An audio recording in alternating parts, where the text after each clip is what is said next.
Well, Felicia Gopin's cousin was killed in the Hamas terror attack on a music festival in Israel and has a friend whose wife is being held hostage in Gaza. She joins us live now with more on this. Thank you so much for joining us, Felicia. Tell me a little bit about your cousin Motti and from what you know, what happened.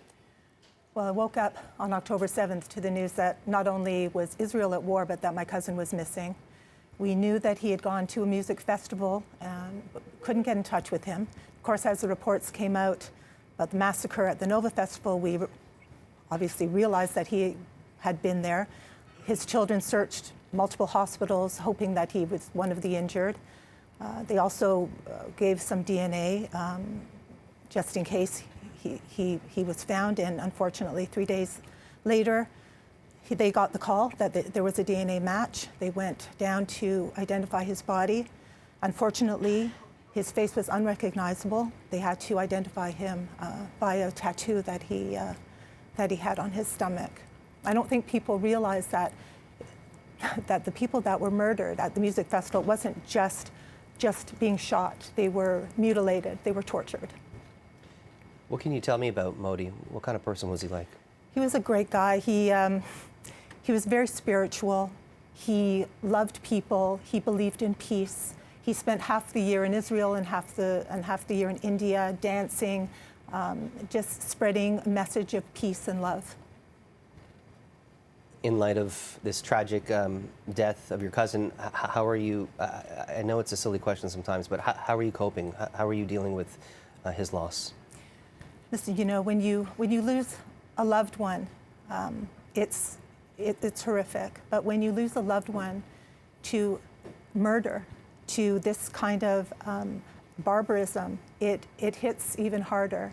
Our hearts go out to the 260 people who were murdered at the music festival, the 1,400 people who were senselessly murdered, tortured. It's beyond comprehension. You also have another connection to Alon Gott and his family, and a harrowing story of him escaping with his young daughter, but his wife is being held captive. Tell us that story. Right, so I run a charity called Peace of Mind. We provide therapeutic interventions for IDF veterans. So I met Alon through that program. He was kidnapped along with his wife, Yarden Roman, their 3-year-old daughter, Geffen. His sister, Carmel, was also kidnapped, and unfortunately his mother, Tferet, was murdered. They were in a car being driven to Gaza. They were tied up, and as they were being driven, for some reason, the car stopped and the terrorists jumped out of the car. The driver remained. And Alon and Yarden looked at each other and said, "This is our chance." They jumped out of the car. Yarden was holding Geffen. Somehow they were able to untie themselves, and they began running. Of course, the terrorists saw, and they started shooting at them. Yarden handed Geffen to Alon because she knew she wouldn't be able to outrun the terrorists. He ran. He escaped with Geffen, and the last time that he saw Yarden, she was hiding behind a tree.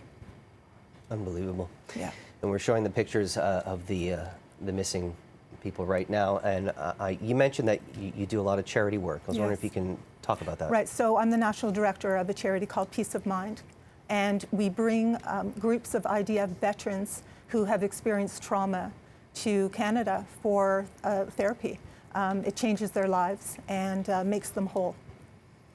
I have to wrap this up, but I want to ask you, given all the events that have happened since October 7th, we are seeing a dangerous rise of anti-Semitism in our city. I'm not going to go into the list of things because we'd be here all day.